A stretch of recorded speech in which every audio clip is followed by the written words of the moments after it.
Moby Dick, or, The Whale. By Herman Melville. Chapter 43. Hark! Hist! Did you hear that noise, Cabego?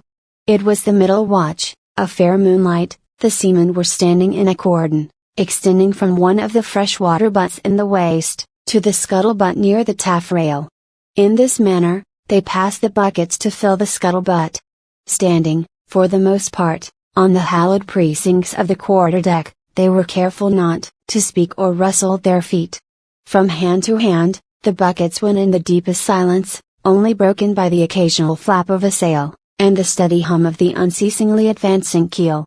It was in the midst of this repose, that Archie, one of the cordon, whose post was near the after hatches, whispered to his neighbor, Ecolo, the words above. Hist! Did you hear that noise, Cabego? Take the bucket, will ye, Archie? What noise do you mean?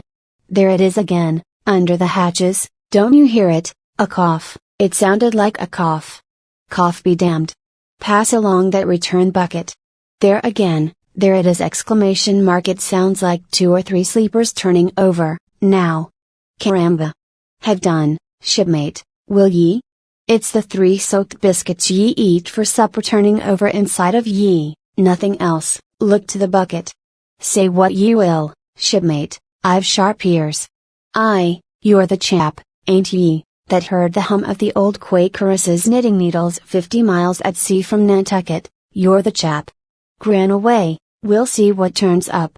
Hark ye, Cabego, there is somebody down in the after hold that has not yet been seen on deck, and I suspect our old mogul knows something of it too. I heard Stubb tell Flask, one morning watch, that there was something of that sort in the wind. Tish! The bucket. Chapter 44. The chart. Had you followed Captain Ahab down into his cabin after the squall that took place on the night succeeding that wild ratification of his purpose with his crew, you would have seen him go to a locker in the transom, and bringing out a large wrinkled roll of yellowish sea charts, spread them before him on his screwed-down table. Then seating himself before it, you would have seen him intently study the various lines and shadings which there met his eye, and with slow but steady pencil trace additional courses over spaces that before were blank. At intervals, he would refer to piles of old logbooks beside him, wherein were set down the seasons and places in which, on various former voyages of various ships, sperm whales had been captured or seen. While thus employed, the heavy pewter lamp suspended in chains over his head, continually rocked with the motion of the ship, and forever threw shifting gleams and shadows of lines upon his wrinkled brow, till it almost seemed that while he himself was marking out lines and courses on the wrinkled charts, some invisible pencil was also tracing lines and courses upon the deeply marked chart of his forehead. But it was not this night in particular that, in the solitude of his cabin, Ahab thus pondered over his charts. Almost every night they were brought out, almost every night some pencil marks were effaced, and others were substituted. For with the charts of all 4 oceans before him, Ahab was threading a maze of currents and eddies, with a view to the more certain accomplishment of that monomaniac thought of his soul. Now, to anyone not fully acquainted with the ways of the Leviathans, it might seem an absurdly hopeless task thus to seek out one solitary creature in the unhopped oceans of this planet. But not so did it seem to Ahab, who knew the sets of all tides and currents, and thereby calculating the driftings of the sperm whale's food, and, also, calling to mind the regular, ascertained seasons, for hunting him in particular latitudes, could arrive at reasonable surmises, almost approaching to certainties, concerning the timeliest day to be upon this or that ground in search of his prey. So assured, indeed, is the fact concerning the periodicalness of the sperm whale's resorting to given waters, that many hunters believe that, could he be closely observed and studied throughout the world, were the logs for one voyage of the entire whale fleet carefully collated, then the migrations of the sperm whale would be found to correspond in invariability to those of the herring shoals or the flights of swallows. On this hint, attempts have been made to construct elaborate migratory charts of the sperm whale. Since the above was written, the statement is happily borne out by an official, circular, Issued by Lieutenant Maury, of the National Observatory, Washington, April 16, 1851. By that circular, it appears that precisely such a chart is in course of completion, and portions of it are presented in the circular. This chart divides the ocean into districts of 5 degrees of latitude by 5 degrees of longitude, perpendicularly through each of which districts are 12 columns for the 12 months, and horizontally through each of which districts are 3 lines, one to show the number of days that have been spent in each month in every district, and the 2 others to show the number of days in which whales, sperm or right, have been seen. Besides, when making a passage from one feeding ground to another, the sperm whales, guided by some infallible instinct, rather, secret intelligence from the deity, mostly swim in veins, as they are called, continuing their way along a given ocean line with such undeviating exactitude, that no ship ever sailed her course, by any chart, with one tide of such marvelous precision. Though, in these cases, the direction taken by any one whale be straight as a surveyor's parallel, and though the line of advance be strictly confined to its own unavoidable, straight wake, yet the arbitrary vein in which at these times he is said to swim, generally embraces some few miles in width, more or less, as the vein is presumed to expand or contract, but never exceeds the visual sweep from the whale ship's mastheads, when circumspectly gliding along this magic zone. The sum is, that at particular seasons, within that breadth and along that path, migrating whales may with great confidence be looked for. And hence not only at substantiated times, upon well-known separate feeding grounds, could Ahab hope to encounter his prey, but in crossing the widest expanses of water between those grounds he could, by his art, so place and time himself on his way, as even then not to be wholly without prospect of a meeting. There was a circumstance which at first sight seemed to entangle his delirious but still methodical scheme. But not so in the reality, perhaps. Though the gregarious sperm whales have their regular seasons for particular grounds, yet in general you cannot conclude that the herds which haunted such and such a latitude or longitude this year, will turn out to be identically the same, with those that were found there the preceding season, though there are peculiar and unquestionable instances where the contrary of this has proved true. In general, the same remark, only within a less wide limit, applies to the solitaries and hermits among the matured, aged sperm whales. So that though Moby Dick had in a former year been seen, for example, on what is called the Shell Ground, in the Indian Ocean, or Volcano Bay on the Japanese coast, yet it did not follow, that were the Pequod to visit either of those spots at any subsequent corresponding season, she would infallibly encounter him there. So, too, with some other feeding grounds, where he had at times revealed himself. But all these seemed only his casual stopping places and motion ends, so to speak, not his places of prolonged abode. And where Ahab's chances of accomplishing his object have hitherto been spoken of, allusion has only been made to whatever wayside, antecedent, extra prospects were his, ere a particular set time or place were attained, when all possibilities would become probabilities, and, as Ahab fondly thought, every possibility the next thing to a certainty. That particular set time and place were conjoined in the one technical phrase, the season on the line. For there and then, for several consecutive years, Moby Dick had been periodically descried, lingering in those waters for a while, as the sun, in its annual round, loiters for a predicted interval in any one sign of the zodiac. There it was, too, that most of the deadly encounters with the white whale had taken place. There, the waves were storied with his deeds. There also was that tragic spot where the monomaniac old man had found the awful motive to his vengeance. But in the cautious comprehensiveness and unloitering vigilance with which Ahab threw his brooding soul into this unfaltering hunt, he would not permit himself to rest all his hopes upon the one crowning fact above mentioned, however flattering it might be to those hopes, nor in the sleeplessness of his vow could he so tranquilize his unquiet heart as to postpone all intervening quest. Now, the Pequod had sailed from Nantucket at the very beginning of the season on the line. No possible endeavor then could enable her commander to make the great passage southwards, double Cape Horn, and then running down 60 degrees of latitude arrive in the equatorial Pacific in time to cruise there. Therefore, he must wait for the next ensuing season.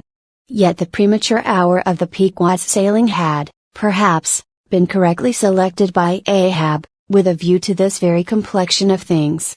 Because, an interval of 365 days and nights was before him, an interval which, instead of impatiently enduring ashore, he would spend in a miscellaneous hunt, if by chance the white whale, spending his vacation in seas far remote from his periodical feeding grounds, should turn up his wrinkled brow off the Persian Gulf, or in the Bengal Bay, or China Seas, or in any other waters haunted by his race. So that monsoons, pampas, nor'westers, harmattans, trades, any wind but the lavender and simoon, might blow Moby Dick into the devious, zigzag world circle of the Pequod's circumnavigating wake.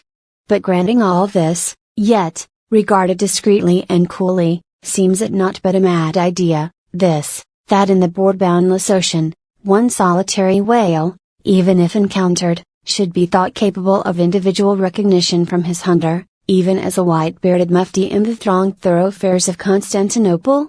Yes. For the peculiar, snow-white brow of Moby Dick, and his snow-white hump, could not but be unmistakable. And have I not tallied the whale, Ahab would mutter to himself, as after poring over his charts till long after midnight he would throw himself back in reveries, tallied him, and shall he escape? His broad fins are bored, and scalloped unlike a lost sheep's ear. And here, his mad mind would run on in a breathless race, till a weariness and faintness of pondering came over him, and in the open air of the deck he would seek to recover his strength. Ah, God!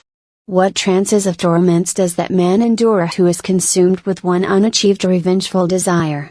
He sleeps with clenched hands, and wakes with his own bloody nails in his palms, often, when forced from his hammock by exhausting and intolerably vivid dreams of the night, which, resuming his own intense thoughts through the day, carried them on amid a clashing of frenzies, and whirled them round and round and round in his blazing brain, till the very throbbing of his life-spot became insufferable anguish, and when, as was sometimes the case, these spiritual throes in him, heaved his being up from its base, and a chasm seemed opening in him, from which forked flames and lightnings shot up, and accursed fiends beckoned him to leap down among them, when this hell in himself yawned beneath him, a wild cry would be heard through the ship, and with glaring eyes Ahab would burst from his state-room, as though escaping from a bed that was on fire. Yet these, perhaps, instead of being the unsuppressible symptoms of some latent weakness, or fright at his own resolve, were but the plainest tokens of its intensity. For, at such times, crazy Ahab, the scheming, unappeasedly steadfast hunter of the white whale, this Ahab that had gone to his hammock, was not the agent that so caused him to burst from it in horror again. The latter was the eternal, living principle, or soul in him, and in sleep, being for the time dissociated from the characterizing mind, which at other times employed it for its outer vehicle or agent, it spontaneously sought escape from the scorching contiguity of the frantic thing, of which, for the time, it was no longer an integral. But as the mind does not exist unless leagued with the soul, therefore it must have been that, in Ahab's case, yielding up all his thoughts and fancies to his one supreme purpose, that purpose, by its own sheer inveteracy of will, forced itself against gods and devils into a kind of self-assumed, independent being of its own. Nay, could grimly live and burn, while the common vitality to which it was conjoined, fled horror-stricken from the unbidden and unfathered birth. Therefore, the tormented spirit that glared out of bodily eyes, when what seemed Ahab rushed from his room, was for the time but a vacated thing, a formless somnambulistic being, a ray of living light, to be sure, but without an object to color, and therefore a blankness in itself. God help thee, old man, thy thoughts have created a creature in thee, and he whose intense thinking thus makes him a Prometheus, a vulture, feeds upon that heart forever, that vulture the very creature he created. Chapter 45. The Affidavit. So far as what there may be of a narrative in this book, and, indeed, as indirectly touching one or two very interesting and curious particulars in the habits of sperm whales. The foregoing chapter, in its earlier part, is as important a one as will be found in this volume, but the leading matter of it requires to be still further and more familiarly enlarged upon, in order to be adequately understood, and moreover to take away any incredulity which a profound ignorance of the entire subject may induce in some minds, as to the natural verity of the main points of this affair. I care not to perform this part of my task methodically, but shall be content to produce the desired impression by separate citations of items, practically or reliably known to me as a whaleman, and from these citations, I take it, the conclusion aimed at will naturally follow of itself. First, I have personally known 3 instances where a whale, after receiving a harpoon, has effected a complete escape, and, after an interval, in one instance of 3 years, has been again struck by the same hand, and slain, when the 2 irons, both marked by the same private cipher, have been taken from the body. In the instance where 3 years intervened between the flinging of the 2 harpoons, and I think it may have been something more than that, the man who darted them happening, in the interval, to go in a trading ship on a voyage to Africa, went ashore there, joined a discovery party, and penetrated far into the interior, where he traveled for a period of nearly 2 years, often endangered by serpents, savages, tigers, poisonous miasmas, with all the other common perils incident to wandering in the heart of unknown regions. Meanwhile, the whale he had struck must also have been on its travels. No doubt it had thrice circumnavigated the globe, brushing with its flanks all the coasts of Africa, but to no purpose.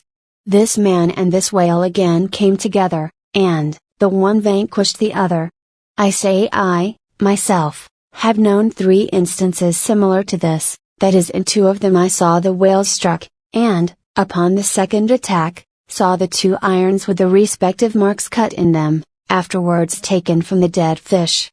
In the 3-year instance, it so fell out that I was in the boat both times, first and last, and the last time distinctly recognized a peculiar sort of huge mole under the whale's eye, which I had observed there 3 years previous. I say 3 years, but I am pretty sure it was more than that. Here are 3 instances, then, which I personally know the truth of, but I have heard of many other instances from persons whose veracity in the matter there is no good ground to impeach. Secondly, it is well known in the sperm whale fishery, however ignorant the world ashore may be of it, that there have been several memorable historical instances where a particular whale in the ocean has been at distant times and places popularly cognizable. Why such a whale became thus marked was not altogether and originally owing to his bodily peculiarities as distinguished from other whales, for however peculiar in that respect any chance whale may be, they soon put an end to his peculiarities by killing him, and boiling him down into a peculiarly valuable oil. The reason was this, that from the fatal experiences of the fishery there hung a terrible prestige of perilousness about such a whale as there did about Ronaldo Rinaldini, insomuch that most fishermen were content to recognize him by merely touching their tarpaulins when he would be discovered lounging by them on the sea, without seeking to cultivate a more intimate acquaintance. Like some poor devils ashore that happen to know an irascible great man, they make distant unobtrusive salutations to him in the street, lest if they pursued the acquaintance further, they might receive a summary thump for their presumption. But not only did each of these famous whales enjoy great individual celebrity, nay, you may call it an ocean-wide renown, not only was he famous in life and now is immortal in forecastle stories after death, but he was admitted into all the rights, privileges, and distinctions of a name, had as much a name indeed as Cambyses or Caesar. Was it not so, O Timor Tom? Thou famed Leviathan, scarred like an iceberg, who so long didst lurk in the oriental straits of that name, whose spout was oft seen from the palmy beach of Bombay. Was it not so, O New Zealand Jack? Thou terror of all cruisers that crossed their wakes in the vicinity of the Tattoo Land? Was it not so, O Morquan, King of Japan, whose lofty jet they say at times assumed the semblance of a snow-white cross against the sky? Was it not so, O Don Miguel? Thou Chilean whale, marked like an old tortoise with mystic hieroglyphics upon the back. In plain prose, here are 4 whales as well known to the students of cetacean history as Marius or Scylla to the classic scholar. But this is not all. New Zealand Tom and Don Miguel, after at various times creating great havoc among the boats of different vessels, were finally gone in quest of, systematically hunted out, chased and killed by valiant whaling captains, who heaved up their anchors with that express object as much in view, as in setting out through the Narragansett woods. Captain Butler of old had it in his mind to capture that notorious murderous savage Anawan, the headmost warrior of the Indian King Philip. I do not know where I can find a better place than just here, to make mention of 1 or 2 other things, which to me seem important, as imprinted form establishing in all respects the reasonableness of the whole story of the white whale, more especially the catastrophe.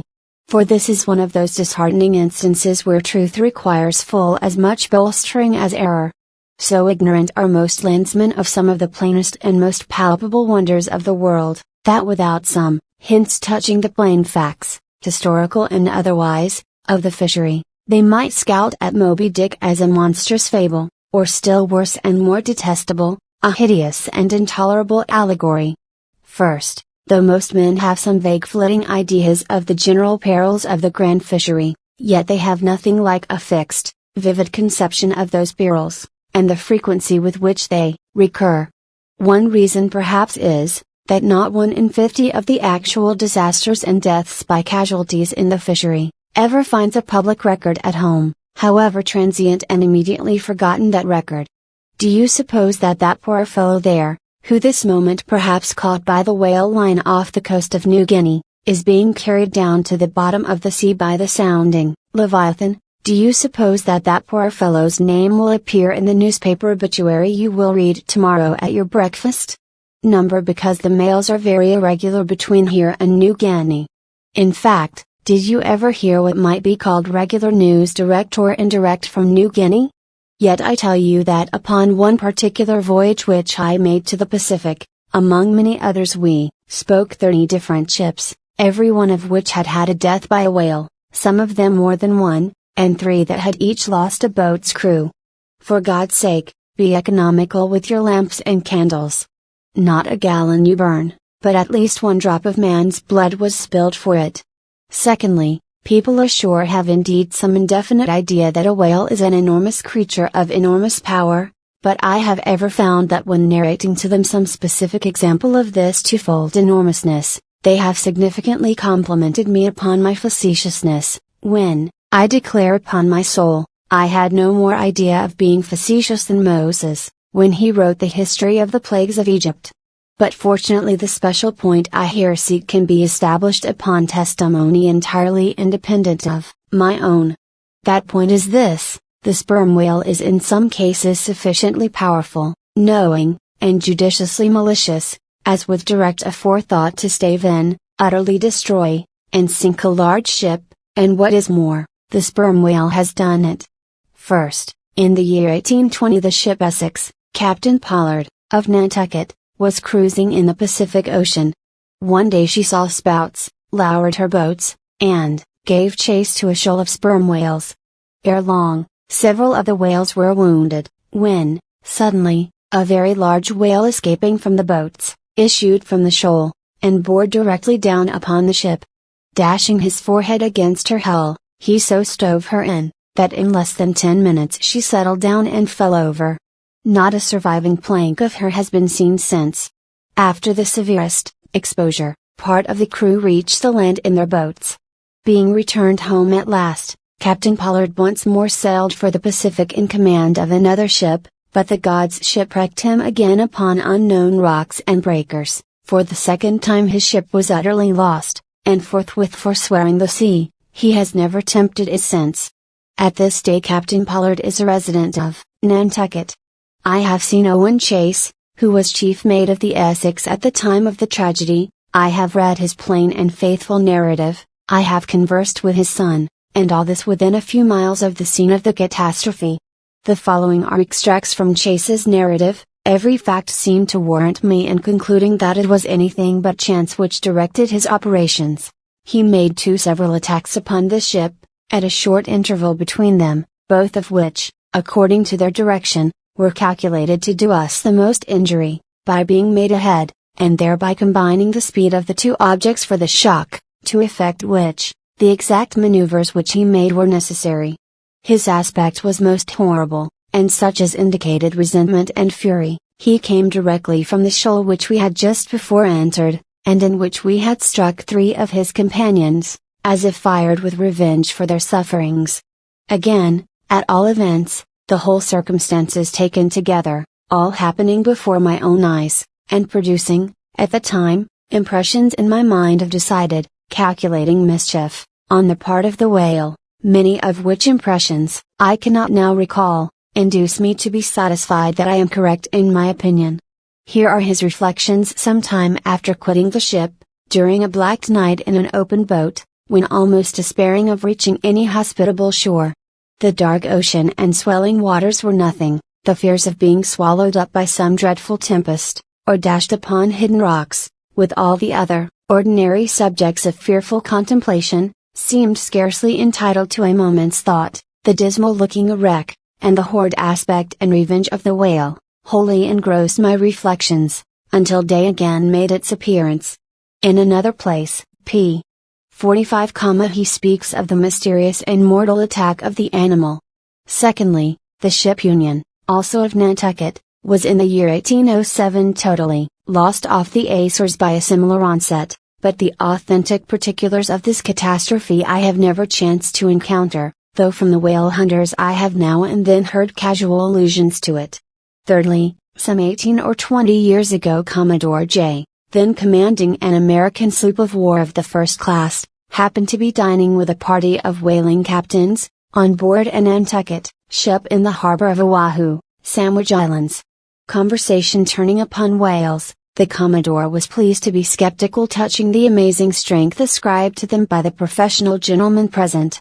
He peremptorily denied, for example, that any whale could so smite his stout sloop of war as to cause her to leak so much as a thimbleful. Very good, but there is more coming. Some weeks after, the Commodore set sail in this impregnable craft for Valparaiso. But he was stopped on the way by a portly sperm whale, that begged a few moments' confidential business with him. That business consisted in fetching the Commodore's craft such a thwack, that with all his pumps going he made straight for the nearest port to heave down and repair. I am not superstitious, but I consider the Commodore's interview with that whale as providential. Was not Saul of Tarsus converted from unbelief by a similar fright? I tell you, the sperm whale will stand no nonsense. I will now refer you to Langsdorff's Voyages for a little circumstance in point, peculiarly interesting to the writer hereof. Langsdorff, you must know by the way, was attached to the Russian Admiral Krusenstern's famous discovery expedition in the beginning of the present century. Captain Langsdorff thus begins his 17th chapter. By the 13th of May our ship was ready to sail, and the next day we were out in the open sea, on our way to Oconch. The weather was very clear and fine, but so intolerably cold that we were obliged to keep on our fur clothing. For some days we had very little wind. It was not till the 19th that a brisk gale from the northwest sprang up. An uncommon large whale, the body of which was larger than the ship itself, lay almost at the surface of the water, but was not perceived by anyone on board till the moment when the ship, which was in full sail, was almost upon him, so that it was impossible to prevent it striking against him. We were thus placed in the most imminent danger, as this gigantic creature, setting up its back, raised the ship 3 feet at least out of the water.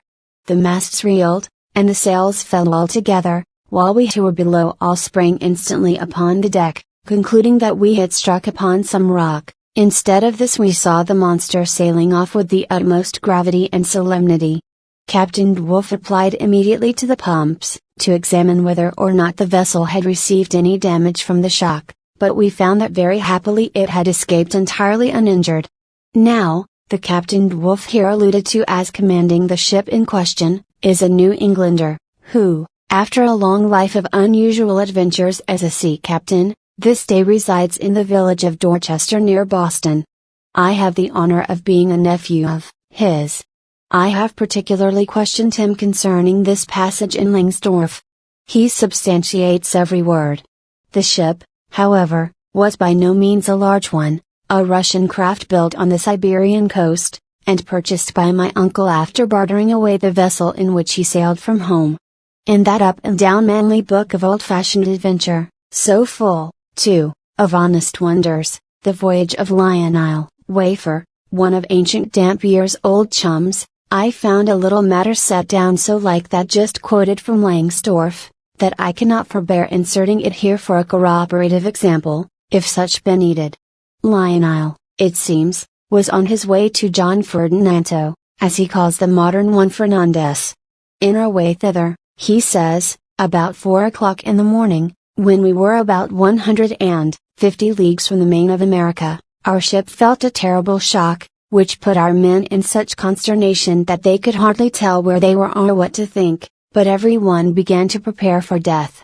And, indeed, the shock was so sudden and violent, that we took it for granted the ship had struck against a rock, but when the amazement was a little over, we cast the lead, and sounded, but found no ground.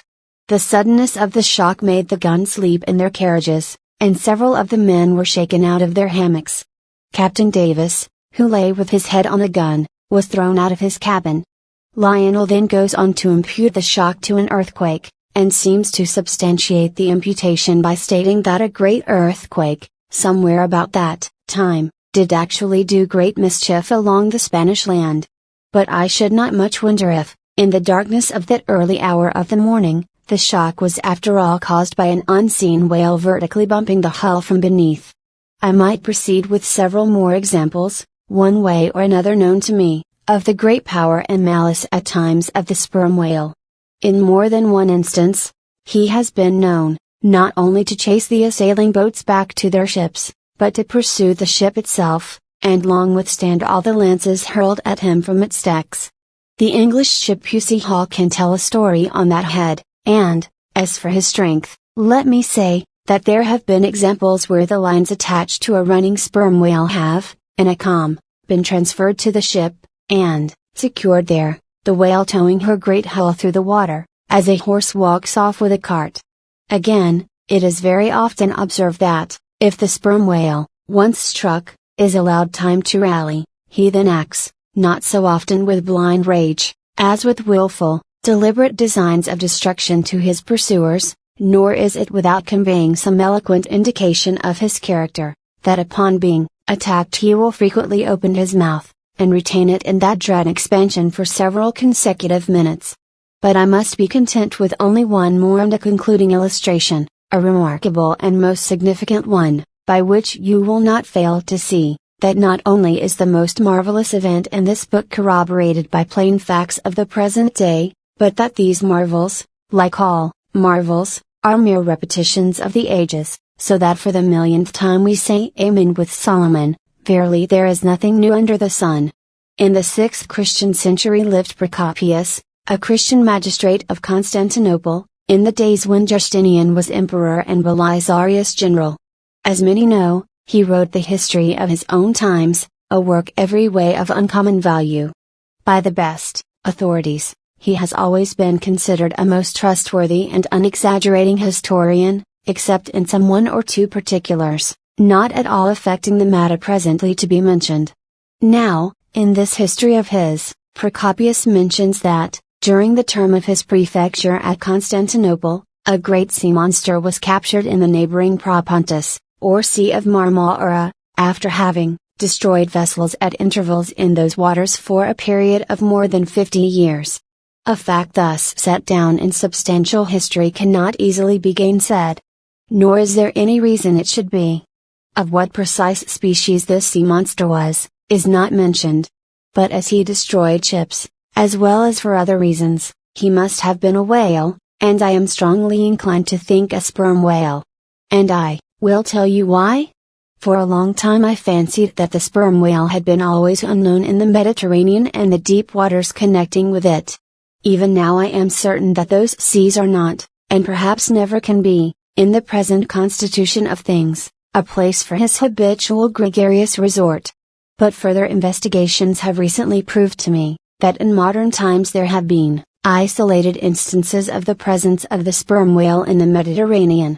I am told, on good authority, that on the Barbary coast, a Commodore Davis of the British Navy found the skeleton of a sperm whale.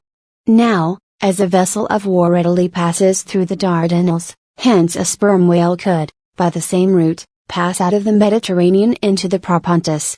In the Propontis, as far as I can learn, none of that peculiar substance called brit is to be found, the aliment of the right whale. But I have every reason to believe that the food of the sperm whale, squid or cuttlefish, lurks at the bottom of that sea, because large creatures, but by no means the largest of that sort, have been found at its surface. If, then, you properly put these statements together, and reason upon them a bit, you will clearly perceive that, according to all human reasoning, Procopius's sea monster, that for half a century stove the ships of the Roman Emperor, must in all probability